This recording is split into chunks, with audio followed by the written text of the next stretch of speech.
The value difference, think about it. If you're talking about a $200 a month apartment that you could get $5,000, hundreds of thousands of value difference for one apartment. One unit. $294 a month is what they're paying, right? They could be getting $4,500. So that's $50,000 of additional income at a 5 cap. So that means $1 million of value is created by taking that tenant out. We're in Houston right now, walking our new 56-unit crazy property here. It starts down there. We got Allon, Avgi, $1 billion man. Welcome back to the Talk Shop podcast. This week, it's a little bit different. We've got a lot going on. We're supposed to close on a 138-unit project in Houston, Texas. God willing, right, Chris? God willing. A lot of crazy stuff going on. Last-minute wrenches thrown into that deal. We have Chris Wrack as the co-host. He's the CIO of Avgi and has become a good friend of mine over the last couple of months. Kid keeps me up at night analyzing deals with him. And I thought it would be fitting to have him on because our two special guests today have some history with Chris. Yep. Haley Hasho and Justin Conway, both of them come from a somewhat institutional brokerage background, and they started Exodus Capital. These two are on fire. I love them to death. Justin's getting married, and a lot of exciting stuff we'll talk about on the podcast. So, guys, why don't you introduce yourselves? What's up, guys? I am Haley Hasho. I used to work at Marcus & Millichap, but before that, I started at an off-market Persian shop, Capital Property Partners, which was a sister to VCP. And then I met this guy a year ago at a random networking event. We hit it off, and then we did something crazy, and we co-founded a brokerage. Very nice. So my name's Justin Conway. I'm originally from Philadelphia. I worked at Goldman Sachs and Deloitte. I did a lot of corporate stuff before doing something crazy, doing all commission, loved real estate, and found a boutique shop, Best & Partners, where my first year in the business, I was working a lot with Chris, underwriting as many deals, trying to make as many meetings as possible. Didn't make any money my first year in the business, almost quit like 10 times, but got a great training ground at Besson. And my next 2 years sold about $50 million worth of real estate, and met Haley, and I'm an entrepreneur and wanted to launch Exodus Capital in January. And you guys focus on the boroughs in Manhattan, right? Yeah, Haley mainly in Manhattan. I do a lot in Brooklyn. So awesome. Yeah. And Haley, how is it being a woman in the super male dominant real estate space? What a way to open. I saw you hosting that woman-only event yesterday. What a shame we couldn't go, Chris. Right? No, you could have went. It's 2022. Yeah, you could go. I heard Wendy Silverstein say 2 years ago, I saw her speak at a lecture, and she was like, I am gender blind. And I do appreciate that ideology. I think it's great to be in a female-owned space, and if you can surround yourself with women, wonderful. But I do work with 95% men. And I love men, despite the hurdles that it comes with. But I think there's definitely a niche here. And if you could tap into it, you can make it lucrative. Do you feel the sexism between you and these guys? I'm on record. Of course. I mean, listen, there's a lot of stuff that goes on behind scenes. But listen, you got to roll with the punches. And if you get fixated on the problems or the things that come up, then you're going to get stuck. Mm-hmm. So you got to move forward. Yeah, I tell everyone, like, women in the New York City real estate business, they're animals. Well, not in commercial. Yeah. It's very rare. In residential, there's a lot of anyone really working in commercial brokerage in New York City is an animal. Yeah, but a successful woman in that field that's super male dominated, like, they're outcasts. Yeah. It's 99% male. I was the only woman at Marcus & Millichap who brokered, and on my team. So you definitely stand out, but it's funny, like the guys that I used to work with, they didn't talk to me for the first several months, and it took a while to really prove myself before, they take you seriously. Wasn't there like a behemoth deal you took down and the picture was like 5 guys and Haley like in the backdrop? Every traded post. What are you talking about? What was that deal? It was the Caro portfolio. He's a famous author. He wrote The Power Broker, famous historian. And I started cold calling him my first year in the business. And I used to send him rainbow-colored letters. So I discovered there were 16 partners, and I cold called my way into the family. And ironically, the estate attorney worked upstairs. Yeah, and I was like, this is from God. And I put it on my vision board. All the senior partners were like, you're nuts, you're some hippie. And sure enough, we sold the whole thing. $85.4 million. Big deal. Yeah. Big deal. We got new ones on the vision board now. Yeah, we got big ones. I'm a big vision board person. Justin's smiling like, that's my partner. Yeah, that's she my does big partner. deals. He's very supportive of women, which I love. It's tough. Seeing, cold calling in this business, some of the stuff people say, I hear it. He's shocked these days. Going into boiler rooms, it's tough. Yeah. Being a woman in commercial real estate. I used to work in East Harlem, and my mom would have a stroke all the time. Wow. But, so tell us more about the vision board. What do you guys? I guess other systems that you guys use. Yeah, it's I guess consistency is the name of the game. So making your calls. My first year, we would be in there at 5-6 a.m. till late at night, making those calls, 100 calls a day minimum. Meetings, touring buildings, and then it all just starts to compound. Mm-hmm. If you have systems in place and you're passionate about commercial real estate in New York, everything just grows. And like I said, my first year in the business, I didn't sell one building, and then my second year and third year, everything just started to compound on itself. And now it's just going after the right sellers and finding the right deals. I also think your process becomes your identity with time. Mm-hmm. So if you do things and you create habits, it's not just a habit, it's literally your life. And so that's what the business is. It doesn't turn off. If you're not having dreams, and you're not in the real estate business. We need to touch on the processes you guys have though, because I think it's a little out of context. Like, you guys aren't normal brokers, right? You have a call center, you have scripts you built out, like it's outsourced, it comes back to New York, you have this whole thing going on, because there's other brokers that come on here, and they built it the traditional way. Mm-hmm. But you guys are unique, so touch on that. It's like a 10-man call center. Where's the women, Haley? Well, it's some of our processes are we keep a little to the chest, but it's a lot of mass outreach, a lot of emails. We're on the phones all day long. And it's building systems to target the right type of sellers and scaling it and having the people and the team behind you to scale it. Handwritten letter systems. There's a lot that you could do. Hiring cold callers, having call centers. But I think it all depends on the data. And, I sold some of my crypto and stock stuff on this business, and we spent a lot of money on data, which was very important for us, because if you're wasting your time calling the wrong numbers, then you might as well just hang up your shoes. Yeah. And targeting the right sellers. I mean, most of my deals are long-time owners. They've owned them for a very long time. There's vacancy, there's value add, and they go quick. If you target the right select owners, you're going to have more success than just getting a random list of properties in Brooklyn per se. Yeah. So, how was it working with Chris Wrack all those years? Chris and I would be at the office late. He's underwriting junkie. He knows all the numbers. I love sourcing the deals. That's where I love the part of the business is finding off-market deals and finding sellers. And I think Chris loves the nitty-gritty underwriting, getting down to the nth degree of the underwriting. And we learned a lot from each other, from sourcing deals off market to him, underwriting them, and me learning how he, underwrites from an investment perspective. Yeah. But Justin is pivoting his brand because he's been known as the off-market discount broker. And we are pitching deals actively, and we're going to be getting hired on inventory and controlling the process. And I came from a much more songs, bells, whistles background, and that's why we're good. Yeah, the right way to sell a property is to hire a broker, put it on the market, have 100,000 people view the property in a week. All right, you sound like you're from Marcus Miller. Yeah, and do that. But some owners don't want to hire brokers, and they want to just make a deal. And I love making deals. It's good that you guys have that flexibility too. It's like you guys have the blend of, if a seller wants to handle a quiet sale and just wants to get a deal done, it's kind of Justin's expertise. And then when it comes to more of the overall marketing and exclusive side of it, that's kind of where you come from with your background. We had a $38 million pitch our third week in the office, 7 buildings in Brooklyn. We actually didn't go to bed, and we pulled an all-nighter. But it was interesting because Justin, we learn from each other, which is great. And I'm so used to pitching business and know how to run people from A through Z and more. And he could tie up deals on his sleep. Mm-hmm. So it's been a very dynamic partnership.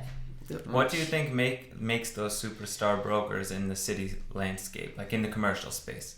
It's, I guess, having the instinct to find a real deal and where to focus your time. Because the more time you do it, you see patterns in sellers and you really get to understand their psychology.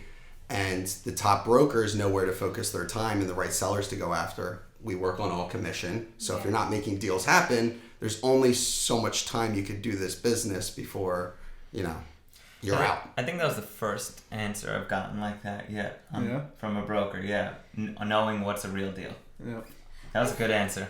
I think also, when I interviewed with Joe Kosem, I told him I could psychologically extract information like a surgeon.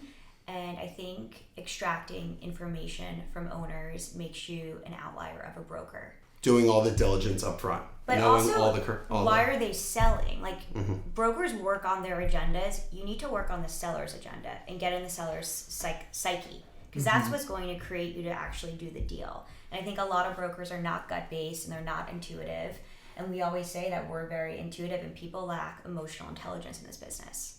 So that's one of the biggest things that you're able to move people from A to B.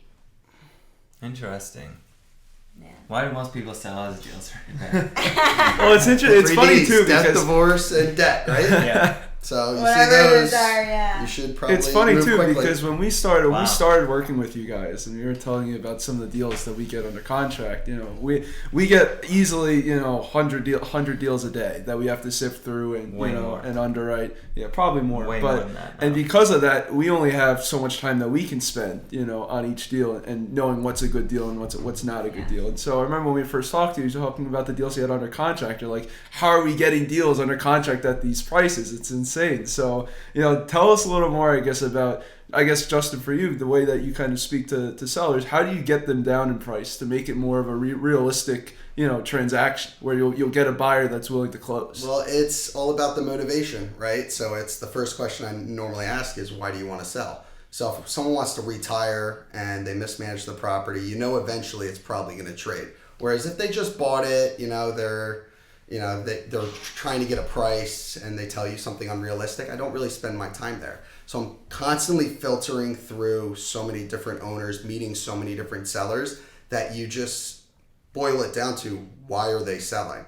And if they have that motivation, I'm going to be all over them, every day, calling them, emailing them, providing them valuable information, because one day, whether it's in a day, 6 months, or 20 years, but what's the process of like a seller has that motivation, right? Let's say they are looking to retire next year and they want to sell, but they're still, let's say that, offers are coming in at $3 million and, they need to sell at, or they're of the mindset that their building's worth 3.5, maybe even 4 million. How do you get them, to realize? Showing them the comps, showing them the underwriting, how buyers are looking at the deal, and giving them accurate information for them to make a decision. I think detaching is something I use all the time.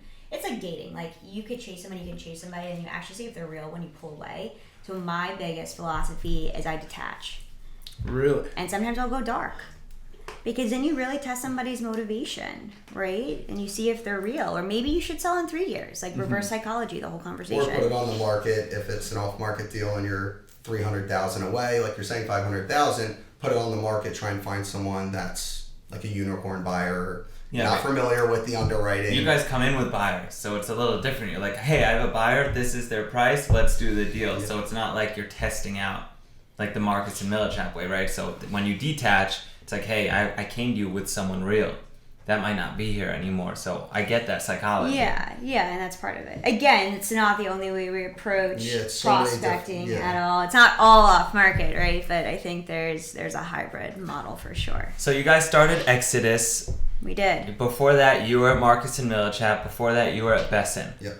What did you take away from those two firms that you looped into Exodus, and what are you doing differently? It's a very good question.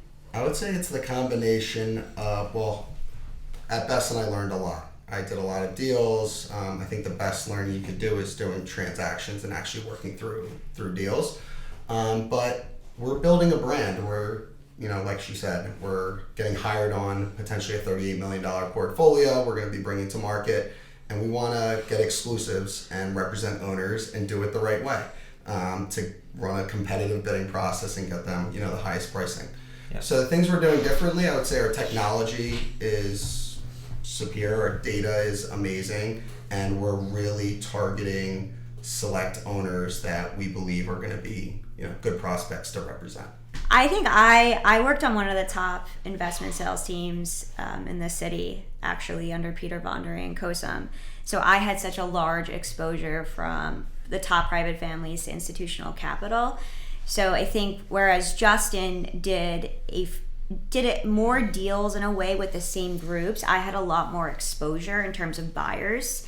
So I toured a ton of buildings. I was out there. I've networked for years. So I've built sort of more of a brand associated with my own company, my old company. So I was able to bring a lot of that into Exodus from a relationship and sort of existing client base. But something that we're doing different is I think there's a gap in the market for brokers in like 3 to 5 years who can actually make money.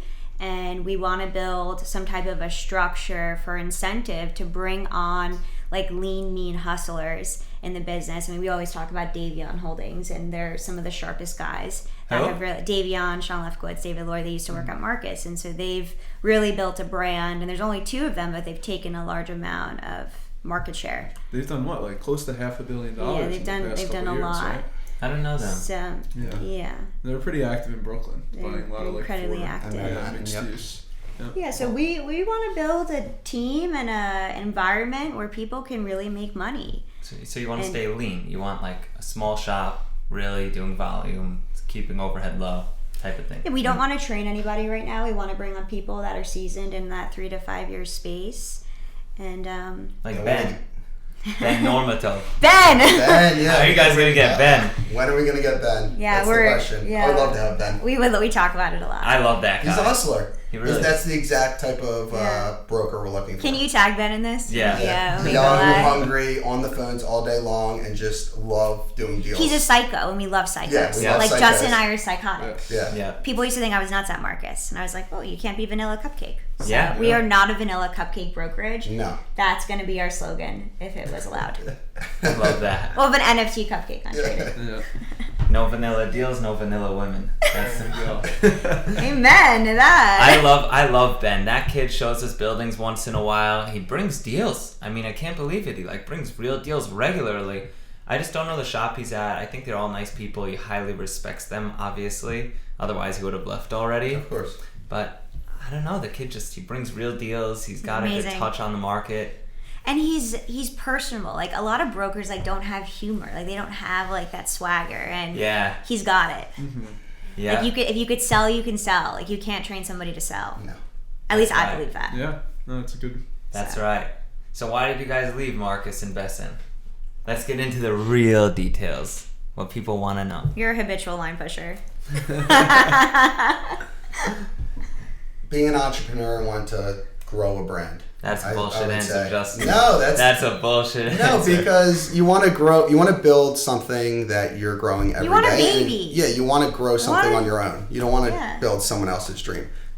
So everyone I talk to from these institutional shops says the same thing. Yeah. I'm sick of making 15 to 25% on my deals that I labored like slaved on for 5 years, and that seems like that's the answer over and over again. But someone doesn't want to share that information. Justin had a very successful career financially at Besson. Truly, I think he made good money. More money than a lot of people over there. Yeah. Do you think Besson had anything to do with that? Of course, yeah. They trained me. The people there were great, and it's just I wanted to grow my own brand, like I said, and grow my own company. So there's a point in time. I'm 26 years old. I don't have kids. Yeah. What else am I gonna do? Right. Because once that happens, once you start getting the whole family set up and you start saving for college, game over. Yeah, you don't take those risks as much as you would when you're young. Exactly. That's what happened with me and Allon. Is when I was at Besson, and Justin was on the brokerage side, and I was on more of our targeted acquisitions side of the business for Michael and a couple and outside capital, and so. When I was working there, I was doing a lot of underwriting and underwriting new deals, but I wanted to kind of take that risk and join a company that I see a lot of growth in 10-15 years and get in early. And we had a conversation, and at the time I was actually trying to pitch him. I had left Besson and I went to a mortgage brokerage shop, and I was trying to pitch him for his mortgage business. And when we were having our conversation, it was literally like, we were speaking more about more questions about investments in the existing portfolio versus just like a typical, hey, what rate can I get you on your loan? And when he heard that, it was like, you think like someone on the buy side. It seems like that's what you want to do. I was like, I wouldn't be opposed to it. And then sure enough, a couple months later, scooped him up. Yep, scooped me up. So it's a great acquisition. But that's the thing is, it's being in a small company and growing something, being a part of that is definitely it's an exciting thing, and you can only do it when you're young, because once you have a lot more overhead, then it's a lot tougher to pull that risk off. So sometimes you just know with people, right?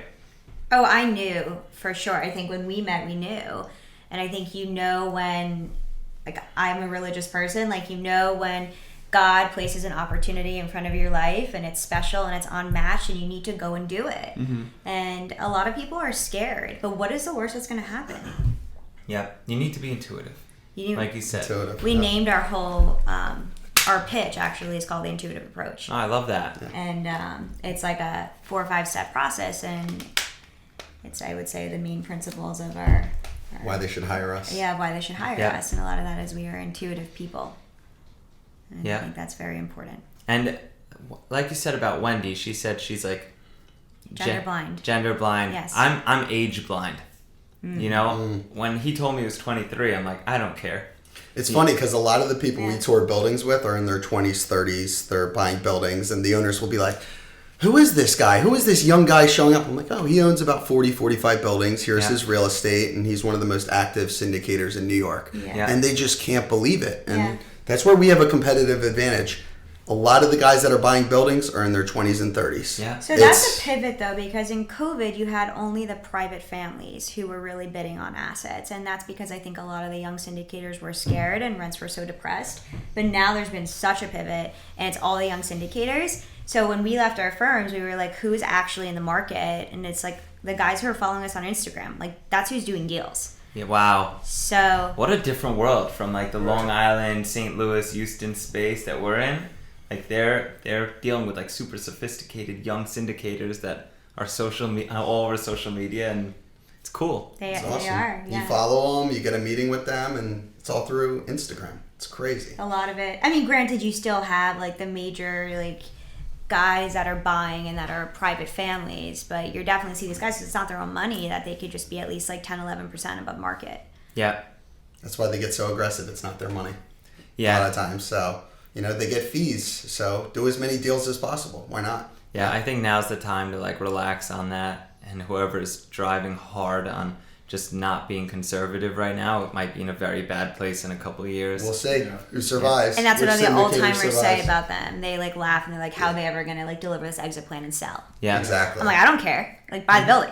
Right. See, when COVID hit, you're getting the commission. You're not putting any money into that deal. Exactly. When COVID hit, it was like uncertain times, but rates were super low. Yeah, we cherry pick deals, so it's like it's okay, But then as building supplies are still crawling up, and rates are now high, and like the next downfall, like whatever is coming, is going to be long term. Yeah, it's not going to be like the COVID rise and fall. Right. Yeah, no. This fall is going to be bad. So now we're pulling back a little bit. We're acquiring at the same, we're underwriting a little bit differently. Like we buy conservative deals. Mm-hmm. Everything underwrites as a rental. If it won't underwrite as a rental, we don't want to touch it, with an IRR strategy. So I think we're pulling back a little bit and we're being more conservative right now, right? 100%. And you made a good point, because at the end of the day, I think the reason why these values are going up so much, or these guys are bidding 10-11% above market, is because of rates were at record lows, where the value of an asset is directly correlated with the cost of your capital, right? So if you're able to borrow money at 3.5%, you can afford to now pay X amount of dollars. You'll still hit the same cash on cash. You'll still hit the same IRR metrics, right? For those people that focus on those deals. Problem is as that cost of capital goes up, so now instead of buying at 3.5%, or borrowing at 3.5%, you're now borrowing at 5%. Now your debt service, is a lot higher. which then causes that cash flow to, constrain, and you're now making less cash. So the only way to adjust for that is by buying at a lower price. So that way you still hit those. Are your buyers like following that approach, or are they doubling down? I think the rental market was like the biggest reason why people got insanely bullish over the past quarter. Yeah. And that's because rents are up 11.3% nationally. And then if you look in Manhattan, they're up 23%. Queens is actually like 21%. Northern Manhattan is 9% and Brooklyn's 18%. So if you look at those stats, like we're living in an artificially inflated rental market. Exactly. And that's really what happened is like people in COVID were underwriting like 15 to 20% vacancy on like mixed use retail front product, and now we're actually at a rate of 1.2 to 1.75% across all the boroughs. So that's where the pencil's really shifted. But now I think we're going to be so compressed on rates and values are going to drop. And the rental pricing probably has to drop. It's like a bubble that needs to pop. Right. So when you have rental pricing going down, rates going up, pricing, in my opinion, has to fall. Right? Like your NOI is going to be directly correlated with the rents dropping. Right? Sure. And then your cost of capital goes up, then there goes that IRR metric trying to sell to make that return for your investors. It's not going to happen. Yeah. So that's what you see happening. Yeah, and people are also reevaluating their cycles. So people used to be on 5, 7, 10-year cycles, and now a lot of people know how to make decisions based out of COVID. So I think people are now 1 year or 3 year because political legislation has just really invaded that process thinking. And that's one of the main drivers people are selling, like the older term owners, long time owners. The regulations in New York, so difficult to be a landlord. You're a pinata. Yeah, it's just they don't want to deal with it anymore. Let's touch a little bit on that rent regulations. And give us like a 30-second spiel as to like kind of what they are for the listeners. Most people don't know this, by the way, that are listening to this podcast. Yes. Right. So They're not in touch with the New York City rental laws in that world. Oh, well, so you're lucky. Just like a We'll be here for about 3 more hours now. Well, in 2019, they passed the Housing Stability and Tenant Protection Act. The worst law ever in history. Like 20 to 30 laws overnight that reduce the value of rent-stabilized buildings anywhere between 20 to 30% overnight. Maybe 40. Maybe more. Wow. And those owners, it's very unfortunate. You buy a building in 2018, 1 year later it decreases 30% due to laws that were changed. Nothing you could do. And now they're proposing restrictions on the free market rents. There's good cause eviction, which is on the loom. And which is universal rent control. Universal rent control. Which means you cannot evict your free market apartments. Or there's going to be caps on the amount you could increase rents on free market apartments. Just clarify. That basically makes everything rent stabilized. Clarify what rent stabilized is and free market. Like break it down for people that don't understand it. Free market, you can charge basically whatever rent you want. And rent stabilized, there's caps on the amount you can increase rents, and the rents are much lower. Yeah, they vary between 1% to 2%. The Rent Guidelines Board determines that. And you have no more upside. So all your equity is trapped in these buildings, and you cannot increase your rents. And just to clarify for the listeners that still have no idea what's going on, rent-stabilized buildings in Manhattan or boroughs or wherever could be $900 a month per unit. It could be $200 a month. And it's not going up. It's going up by 1% to 2%, and they can't destabilize. They can't get rid of that anymore. Even if it's tough to evict these tenants as well. So if they stop paying, it's tough to get them out. Courts are backed up. During COVID, you had the ERAP protection program that passed, so like even free market units, you can't evict people if they applied for funding. So you have all these pro-tenant groups. We're dealing with that too. Yeah. I think that's more universal. On a different level, with though. The government funding, because I think it's the same thing in. Was it St. Louis? Didn't they say something about how like with now that there's if tenants took the government relief money, that it was now like instead of it being like a 2-month eviction, now like you weren't allowed to evict them or something like that? No, that's everywhere, the whole country. All our Long Island properties. Yeah. We have tenants that haven't paid in 2 years. We got 6 months of the money from ERAP.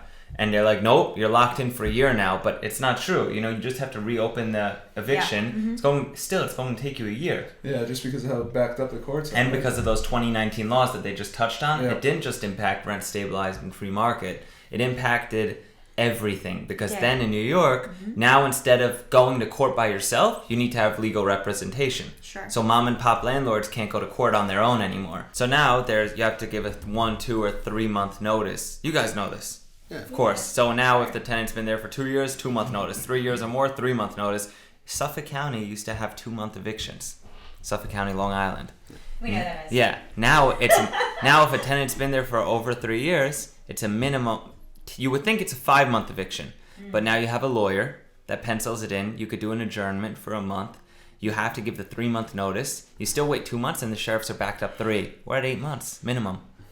From a 2-month eviction after 2019, now we're at 8. Yeah. Wow. That impacted Suffolk. Yeah. Suffolk was great. That was all of New York State, right? All New York State, yeah. And if you're a mom and pop landlord, you can't deal with that. It's impacting cash flow, and a lot of times they sell. And they go to other states. Right. It doesn't make sense. You go to, different areas where you can evict the tenant in a week. Right. Literally get them out and cash flow, charge whatever rent you want. And there's the sellers we're dealing with. Well, we're working on a deal right now where there's a rent control tenant who's paying $294 a month, and she's got a credit. And also for the audience, that same unit, that same unit, if it was free market, would be how much, Haley? Probably $4,500. So $4,500 a month is what they could get if it was free market. And if it's now that it's rent controlled, they're paying $294 a month. You said. So we are hopefully signing a contract soon on this deal, but the seller has tiptoed around this rent control tenant for literally 6 months in terms of how to approach him, what to do with him, bringing in an attorney. It's such a fragile experience because the tenants run the show. That's why these landlords that get arrested left and right in Manhattan. And then the tenant's going to get a payday of $225,000. So so you pay $200, $300 a month in rent, and then one day you get a $200,000 check. Yeah, you remember the stories? Doesn't seem like a bad gig, right? Gig. Yeah. Damn, our parents did it wrong. You remember those stories where it's like the Kushners buy a building, and then all of a sudden the construction never stops. Morning to night construction over their units, the jackhammer. You get a vacant building. Yeah. You gotta hire a hitman. Yeah, it's true though. These people get crazy and they get crazy. No, they get crazy. Yeah, the stories are. The stories are.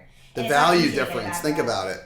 If you're talking about a $200 a month apartment that you could get $5,000, that's it is talking think about it this way: if hundreds of thousands of value difference for one apartment, one unit. One unit. Yeah, you have your phone on you? Yeah. Pull up the calculator. Let's do that. So $294 a month is what they're paying, right? Yeah. And they could be getting $4,500. So do $4,500 minus $294. Yeah. Times 12. At a 5 cap. Take that, divide that by 50,000. So that's 50,000 of additional income. Divided at a 5 cap. A 5 cap's being like really conservative in New York. Yeah. So that means $1 million of value is created by taking that tenant out. No, we know because we priced the building 50 times. Yeah, and then you're the owner. You're the owner sitting there, and you're going, okay, well, this tenant, I got to get him out. It's $1 million difference in value. Right. So people, they get crazy. And people become professional tenants. And that's the problem. Professional tenants. All this literature, and people our age who inherited rent stabilized tenants can. It is so skewed that you don't know until you experience it. Like, you guys are in it all day. You're experiencing it. This is so normal. This is so, the tenant buyouts are crazy. We've got put in such bad places with tenants before, me and my family, that my dad got a paper warrant for his arrest. I'm actually not supposed to talk about it. Sorry, Tom Tona, my lawyer. But we've got like a warrant out for my dad's arrest at one point because the tenant made up this whole story. Oh, I'm sure. About being like harassed and abused and all these things. Like, none of this ever happened. We're landlords. We have a management company. I went to the property once before the tenant was even there. Mm-hmm. So put it in that perspective. And this tenant just made up this whole story. They're very creative. Yeah. And the cops believed her. Wow. And it's like, where's the proof? There's no phone calls. There's no she has cameras everywhere. Just ask for the footage. Yeah. Just get the proof, and nobody's ever been there. It's like all bullshit. And she got away with it. And we couldn't evict her, and she's 2 years in there not paying a penny in rent. We'll see where she's at another 10 years. Yeah. Probably still there. Yeah. She did it to the last landlord, and the landlord before that we found out when we went to litigation with her. And the last landlord, believe it or not, the guy slept with her. And she got him arrested for 2 years. Wow. This is a Me Too tenant. Yeah. She's a super professional tenant, and you just There's a lot of them. Yeah. They know how to game the system. In Texas, this wouldn't fly. No, it wouldn't fly. In Texas, it's like, doesn't matter. People leave for fun in Texas. Yeah. In Texas, 3 days, the sheriff's knocking on your door. Listen, I'll give you 2 weeks as a favor. Yeah, as a favor. Here, forget he dropped dead.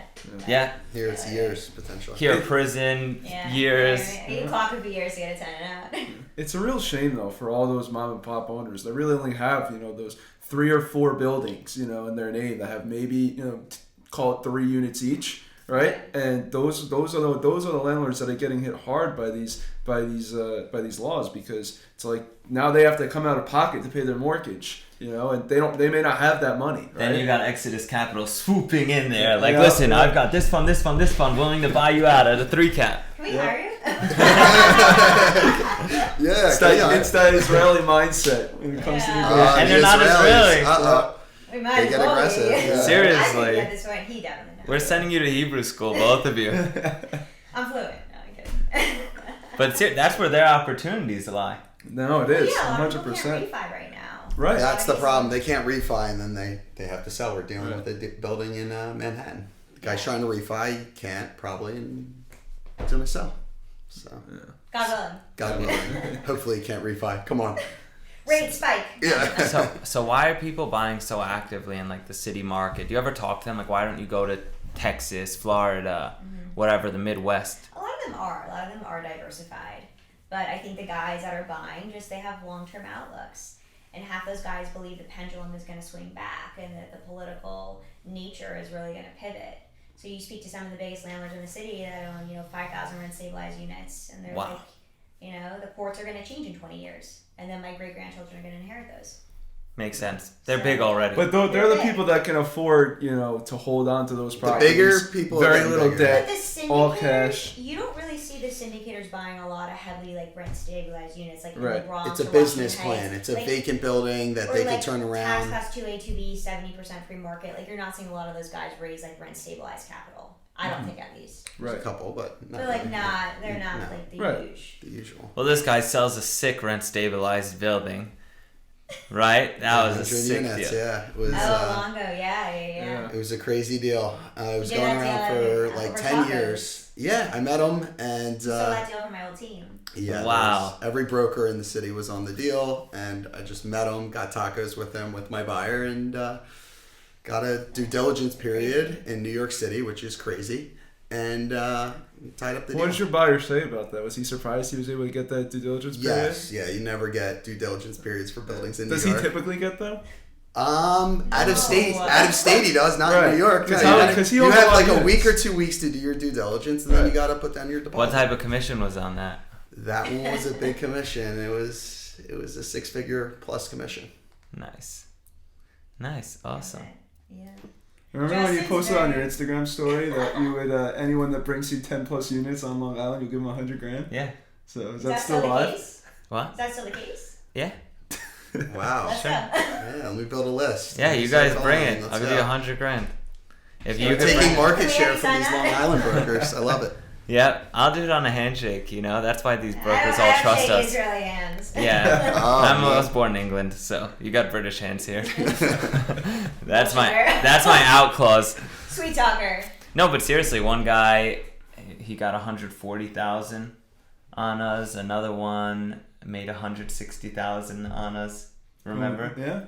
Yeah, we have one that's hopefully making $230,000. Well deserved. So if we do that to a Murray Hill, you guys are gonna give us $200,000. We just don't know those markets like that. Otherwise, you guys are competitive. The problem is what you said before, which is that you need to have very patient capital and a long-term, super long-term outlook. You guys seem to have it with your offers. So here's the thing. Whoa. We have good partners in the boroughs, but the issue is we can't move as fast, which kills me. We saw that on your terms. Yeah, it hurts me, because I want to be competitive. Yeah, it hurts you guys. That's why it hurts me, because then it's like you guys are like, oh, so even if it's subconsciously, you're like, they're not as serious as maybe XYZ buyer. It's not subconscious. Sure, it's you. Because it's not your bread and butter. It's not Yeah. Long Island industrial or retail or multifamily. Or multifamily, yeah. And Long Island multifamily, if it's over 10 units, everything here is basically free market, except for one small little market in Hempstead. So if you're not in there, we already know the whole market inside and out. And then if it's over 10, yeah, it's boom. It's a deal. You'll buy it, but in the city, because that's the issue. Is it's we go and buy a building, and next thing you know, we had assumed that it was all free market, and then it turns out that there's 20-30% rent stabilized. Welcome to our world. And that kills our business plan. So we're gonna go and put 5% earnest money into a deal, tie it up, and then next thing you know, learn that, our value add is completely gone, then we're losing money. This is a really important point because we're working in such a hypersensitive diligence environment that Justin and I, like if we get hired on a project, what we're going to do is we're going to front the diligence expense costs. So we're going to hire an attorney for the seller if they're not willing to pay it, and then see all the risk up front, and then reverse engineer the deal. Wow. Yeah. Really? Because why spend our time working on a deal, spending all this time if the diligence isn't going to check at the end? I've never heard anyone do that before. You only get paid when the deal Great closes. idea. Great idea. Yeah. That gives you guys a huge edge with sellers, right? 100%. A lot of people don't want to spend money before they see, a competitive offer. Do other brokers do that?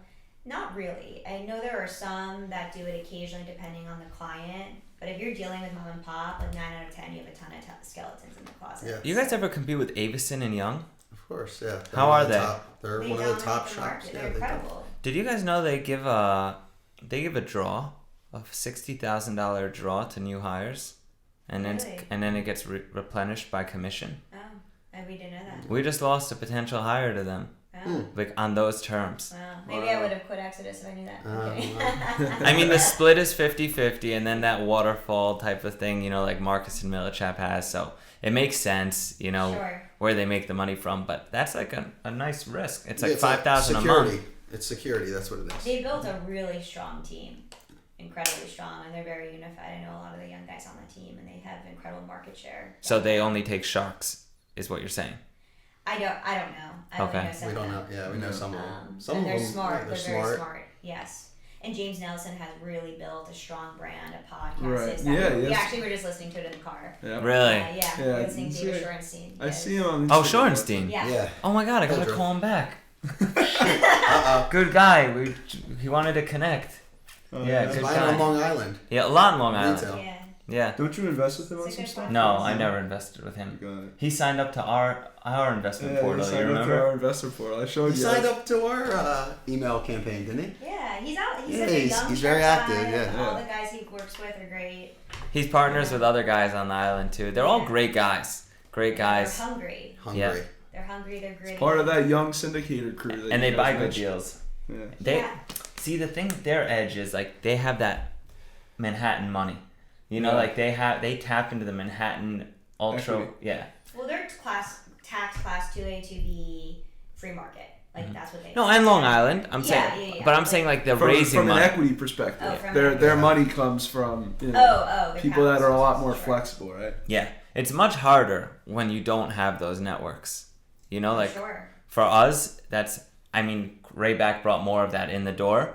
But where I grew up, Eastern Suffolk County, not near the Hamptons, not near like the Jews. Oh, man. It's like you're like smack dab in the middle. Everybody there is in the union. That's not there. Nobody there is Investing in real This estate. is Yeah, not great for you. Yeah. exactly. Yeah. Nobody's accredited. It's not like you have those networks, so Right. it's hard. Hence our social media presence. That's what gives us our People edge. talk about it. I had a friend from Cushman who reached out and he was like, "Who is that guy? Like, I listen to his podcast all the time." Wow. Yeah. See, that's credibility. Yeah. It is. I tell people all the time it's worth the 20,000+ we spend a month on it because that gives us that network and that credibility. Without it, why would they even speak to us? And you're interesting.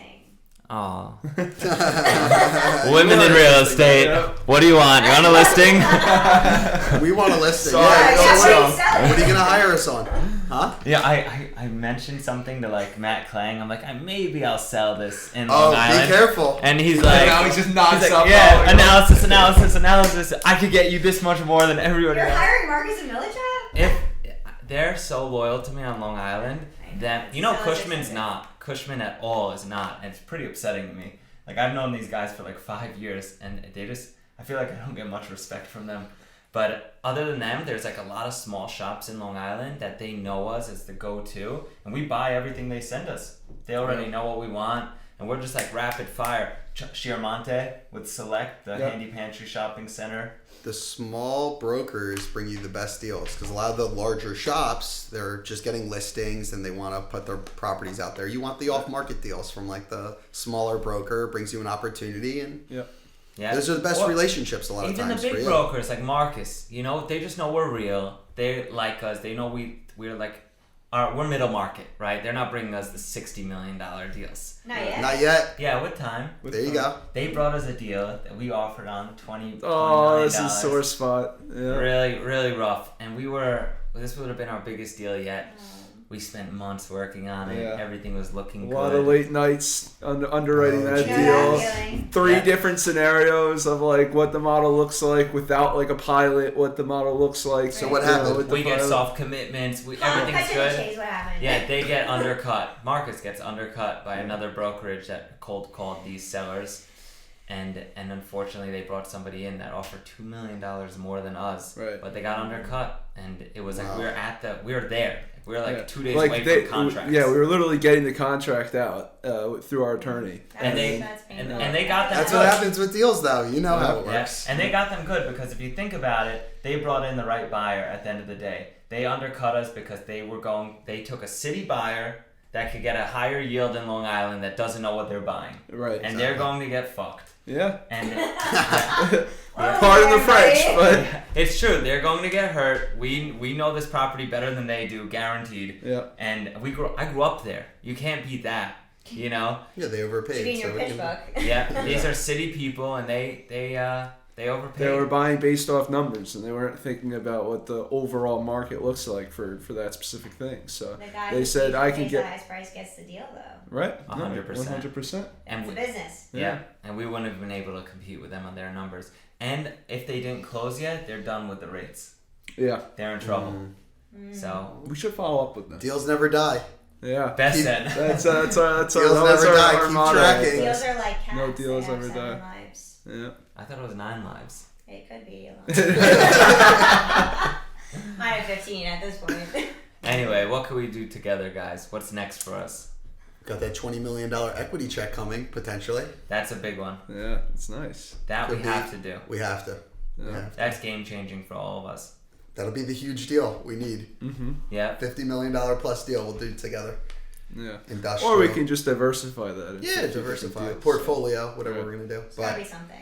Yeah. no, there's a lot of opportunities coming. We're talking to so many different people in Manhattan and Brooklyn. And going to give you guys first crack at the next go one. We also have a national partner. We think we didn't talk about that. We partnered with No. Horvath and Tremblay, who they're ex-Marcus guys, and we're in exclusive partnership with them. So a lot of our like local New York City sellers, like they have a very large national retail and national multifamily presence as well, and they've done about $7 billion in deals Yeah. Very over nice. 5 years. So Maybe we'll tap into a new market together. Yeah. That'd be Right. a good thing. We corner the market with Be them. a couple of sharks in a market that is just a bunch of fish. You know, that would yeah, be imagine that. Sometimes I think we should go sell buildings in Idaho. These 2 sharks in St. Louis, it Oh would my be God. scary. Yeah. The thing is, though, Really? he wants big deals. Right. You know? I'm I over want big big deals. deals. Yeah. I've only done big deals. Yeah. Justin keeps saying, he's like, I don't want small deals, not interested. Yeah. And Big deals. Haley like humbles him a little bit. He's like, let's just do deals. I'm like, let's just refocus. Yeah. Anyway, it was great having you guys. This was awesome. Yeah. Thank you for having See you us. guys Chris, you again. did great. Oh, thanks. Great. We're gonna shake formally on here. Yeah. I'll give you a hug after. Oh, Chris? thank you. All right. Bring it in. Bring it in.